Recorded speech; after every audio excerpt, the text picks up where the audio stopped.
40वीं बरसी है 1984 में हुए सिख दंगों को लेकर। और सबसे बड़ी बात, ये जो धमकी अभी पन्नू की तरफ से दी गई है, इसको मैं सिर्फ एक उदाहरण के तौर पर मानती हूं, लेकिन ओवरऑल अगर एक लार्जर पर्सपेक्टिव में समझेंगे तो ये जो खालिस्तानी मूवमेंट गाहे बगाहे खड़ा होता जा रहा है, ये कितनी बड़ी चुनौती आप देखते हैं। दूसरी तरफ दिल्ली की घटना, दिल्ली में ब्लास्ट की घटना, वो भी हमारे साथ है। इसी बीच में बीजेपी के प्रवक्ता आरपी सिंह साहब भी जुड़ चुके हैं, लेकिन रमनीत सिंह मान आपके साथ शुरू करती हूँ सर। तो ठीक है पूर्णिमा, नमस्कार और सभी साथियों को नमस्कार, आपके दर्शकों को भी नमस्कार। ये 1984 से शुरू नहीं होता। दरअसल अगर आप इसकी बैकग्राउंड में जाएंगे तो दर हकीकत जो पहली विमान घटना जिनका खालिस्तानियों के साथ सीधे तौर पे संपर्क जोड़ा जाके दे सकता है, वो है कनिष्का बॉम्बिंग।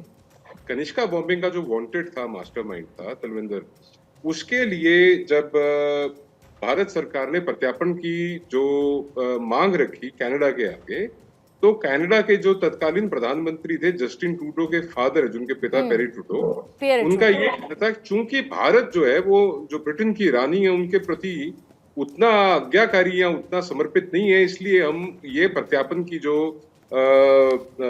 मांग है आप इसको ठुकराते हैं। अब दूसरी ऑब्लिगेशन भारत और कनाडा के बीच में एक एमलैट है। एमलैट है म्यूचुअल लीगल एग्रीमेंट ट्रीटी।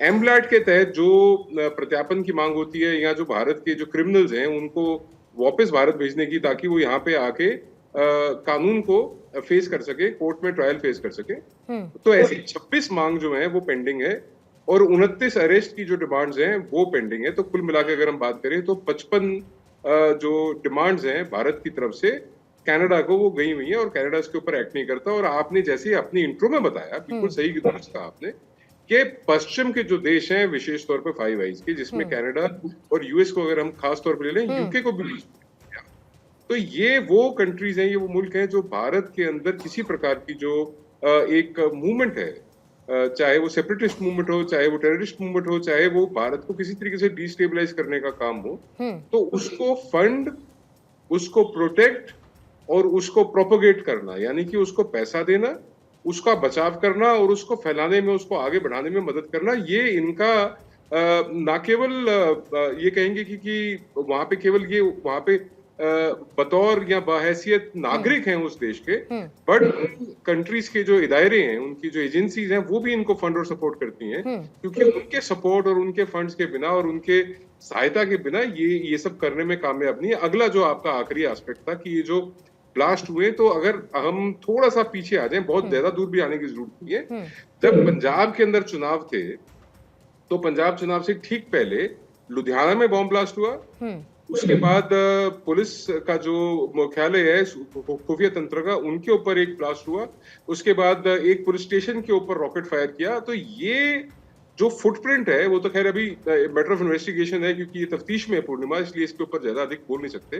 तो एक बार जब इन्वेस्टिगेशंस के आपके पास रिजल्ट्स आएंगे तो कोई बड़ी बात नहीं है कि जिन लोगों ने लुधियाना ब्लास्ट में एक्सप्लोजिव सप्लाई किए, एक फुटप्रिंट जो है, एक इनका जो पद चिन्ह है, वो आपको यहाँ तक मिल जाए। आपको ठीक है मान साहब, आती हूं मैं आपके पास। तहसीन पूनावाला भी इस वक्त हमारे साथ जुड़ चुके हैं राजनीतिक विश्लेषक के तौर पर, लेकिन तहसीन आपके पास आने से पहले आरपी सिंह सर आपके पास आती हूं, क्योंकि पिछले कुछ सालों में जिस तरीके से खालिस्तान एक्टिव होता हुआ नजर आया, 2019 में सर आप लोगों ने एसएनजे पर बैन जरूर लगाया, लेकिन फिर 2023 में किसी तरीके की धमकी पन्नू के द्वारा देखने को मिली थी कि विमानों में आप ट्रैवल ना करिए। उस वक्त शायद कुछ वर्ल्ड कप फाइनल भी था, मुझे याद है, और ये कहा था कि पूरी तरीके से हवाई अड्डे को बंद कर दिया जाए। फिर एक बार ऐसी धमकी देखने को मिलती है। दूसरी तरफ टेलीग्राम चैनल पर पाकिस्तान और खालिस्तान का एक जो रिलेशन है वो एस्टैब्लिश होता है। मैं मानती हूं कि आतंकवाद को हमेशा से पनाह देने का काम पाकिस्तान ने किया है। दूसरी तरफ अमेरिका, वो भी किस तरीके से खालिस्तान मूवमेंट और उसको बढ़ावा देता रहे। लेकिन भारत के लिए सर, आरपी सिंह सर, कितनी बड़ी चुनौती आप खालिस्तानी मूवमेंट की देखते हैं, पन्नू की देखते हैं, जो खुलकर इस तरीके की धमकी देता है बनस्पत इसके कि उसके संगठन को आपकी सरकार ने बैन कर रखा है। देखिए, मैं कोई बहुत बड़ी धमकी या बहुत बड़ा उसको चुनौती नहीं मानता। ये सिर्फ कागजी शेर है और भारत के अंदर इसका कहीं कोई नीचे जमीन पर कोई असर नहीं है। अगर असर होता तो आज पंजाब के अंदर दिक्कत हो रही होती। पंजाब बिल्कुल ठीक है, पंजाब में कोई आपस में जो सद्भाव है उसमें कहीं दिक्कत नहीं है। आपस में जो प्रेम भाव है वहाँ पर समाज के अंदर वह अभी भी बना और बरकरार है। हाँ, विदेश में भी कुछ लोग हैं जिनको शय मिलती है, क्योंकि पाकिस्तान की एक पॉलिसी है जिसको K2 पॉलिसी कहते हैं कश्मीर एंड खालिस्तान। वो अब से नहीं, वह पाकिस्तान बहुत अरसे से उसको चला रहा है। उसमें हमारे यहाँ कुछ लोगों की गलतियां रही, जिसके कारण से इस प्रकार के एलिमेंट्स को मौका मिला और शय मिली। अभी रमनीक कुमार ने आपको 1985 का उदाहरण दिया, मैं थोड़ा और पीछे ले चलता हूँ। एक रॉ के अफसर हैं GPS सिद्धू, वो उनकी किताब है खालिस्तान कॉन्स्पिरेसी नाम से, कृपा कर पढ़ लीजिए। जब मैं किसी को हो तो मैं भेज भी दूंगा, मेरे पास मैंने प्रतियां रखी उनकी। उससे स्पष्ट हो जाएगा कि ये जो मूल सारी जो खालिस्तान की सारा जो मामला है, इसकी जड़ में कांग्रेस पार्टी है। और इसलिए नहीं कि मैं भाजपा से हूँ इसलिए कह रहा हूँ, ये सबूतों के साथ उन्होंने अपनी किताब में, तर्कों के साथ अपनी किताब में उन्होंने पूरा किताब में जिक्र किया है। क्योंकि हुआ ये था कि 1975 में जब इमरजेंसी लगाई मिसेस गांधी ने, उस समय जब जेल भरो आंदोलन चला, थोड़ा सा आपको बैकग्राउंड देना जरूरी है समझना। जब उसका जेल भरो आंदोलन चला, उसमें सबसे ज्यादा जेल अगर किसी ने भरा तो सरदारों ने, पंजाब के किसानों ने, पंजाब के सिखों ने भरा। कि मिसेस गांधी को गुवारा नहीं, और उसका प्रेशर रहा कि जिसके कारण से इमरजेंसी हटी भी बाद में। तो जब 70 में जब 80 में मिसेस गांधी वापस आई, तब उनके मन में ये था कि मैं किसी प्रकार से पंजाब के अंदर ऐसा कर दूं जिससे अकालीस का जो मूवमेंट है वो थोड़ा खराब हो, और वहां पर हम पैरेलल किसी लोगों को खड़ा करें। और उसी के चलते हुए ऑन रिकॉर्ड है, कमलनाथ ने और संजय गांधी ने इंटरव्यू लिए 2 लोगों के, उसमें से भिंडरावाल को शॉर्टलिस्ट किया। और बाद में ये भी उस किताब में जिक्र है, और जिसमें कहा गया कि भिंडरावाल को फंडिंग भी करते रहे कुछ हद तक। तो ये तब से चला आ रहा है, ये तब के बीज वो है जो आज हम भुगत रहे हैं, आज काट रहे हैं। इसी प्रकार कश्मीर का भी जो मामला है, और 1987 वाला जो इलेक्शन था, जो जिसमें फारूक अब्दुल्ला साहब को बिठा दिया गया था यहाँ पर, और वो रिंग नाउ था। ये दिक्कत आज जो कश्मीर में खड़ी है, ये होती ना तो क्या कि अपने राजनीतिक लाभ के लिए या अपने छोटी सोच के लिए कि नहीं हमें राजनीति करनी है, देश के ऊपर राजनीति है, उसको आज खमियाजा देश भुगत रहा है। परंतु आज वह पूरा का पूरा 80 का 90 दशक भुगत चुका पंजाब। आज पंजाब वापस उस और बिल्कुल नहीं जाना चाहता। कुछ शरारती एलिमेंट है, वो समाज में रहते हैं। ठीक है, लेकिन उससे इम्पोर्टेंट बिल्कुल सर आप बैकग्राउंड पर गए सिंह साहब, ये बहुत जरूरी है।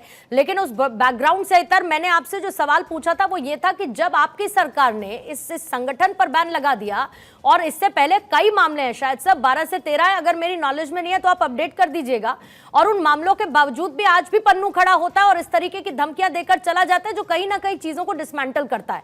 तहसीन पूनावाला, आपके पास आते हुए एक बार फिर से सिंह साहब ने उसका जिक्र किया, और उसी बात को मैं दोहरा देती हूं कि 42 साल पहले जो खालिस्तानियों को शह देने का सिलसिला था, क्या वो आज भी जारी है? जब इंदिरा गांधी के जिस एपिसोड का जिक्र अभी सिंह साहब की तरफ से किया गया, मुझे याद है पियरे ट्रूडो जब उनसे मुलाकात करने के लिए आए थे और तलविंदर को भारत को सौंपने की जब बात की गई थी, तो उसको लेकर कितना बड़ा इशू बना था और बाकायदा नाराजगी जाहिर की गई थी। इंदिरा गांधी से नाराजगी तक इस बात को लेकर पियरे ट्रूडो की हुई थी। और कनाडा क्या करता है खालिस्तान को बढ़ावा देने के लिए, मुझे बताने की जरूरत नहीं है। लेकिन सबसे बड़ी बात कि जब वो भारत के लिए खतरा बनने लगे या इस तरीके की खुली धमकियां देने लगे, तो हम कौन से स्पॉट पे आज खालिस्तानी आतंकी और इस मूवमेंट को लेकर खड़े हुए हैं?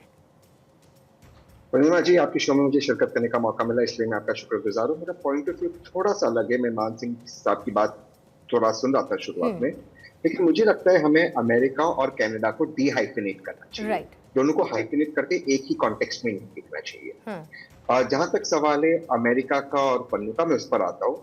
लेकिन जहां तक सवाल है ट्रूडो साहब का और निजर का, मैं जस्टिन ट्रूडो साहब को मानता हूँ कि वो एक न्यू टॉडलर है। न्यू टॉडलर एक शब्द है जिसका मतलब है आप उम्र में तो बड़े हो गए, लेकिन आप वही एक थोड़े टीनेजर की तरह आप बिहेव करते हो। आप अपने पर्सनल गेन्स के लिए थोड़ा सा एक नार्सिसिस्टिक ट्रेंड है, आप अपनी नार्सिसिस्टिक शॉर्ट टर्म फायदे के लिए देख रहे हो।